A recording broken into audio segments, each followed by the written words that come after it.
Ilang beses ko nang narinig ang katagang, "It takes a strong woman to love a military man." Sobrang hirap para sa isang asawa o girlfriend ang mag-antay sa taong pinakamamahal niya. Hindi madali maging matapang gaya ng partner mong sundalo. Ang hirap pag bigla na lang nawawala ang komunikasyon niyong dalawa. Ang hirap pag namimiss niyo na ang isa't isa ngunit hindi kayo pwedeng magsama. Ang hirap malayo sa taong pinakamamahal mo. Sobrang hirap, pero alam mo kung ano ang pinakamas mahirap sa lahat? Ay ang pagiging duwag sa pagmamahal ng isang sundalo.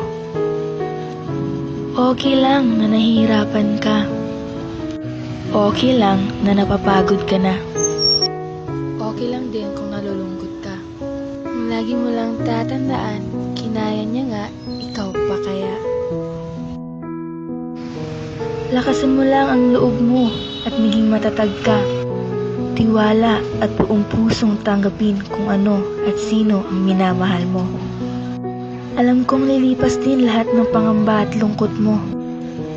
Maging matapang ka at huwag kalimutang magdasal sa Panginoon dahil walang imposible sa Kanya. Kaya't sa aking minamahal na sundalo, mahal, malayo man tayo sa isa't isa, palagi mong tandaan, nandito lang ako para sa'yo.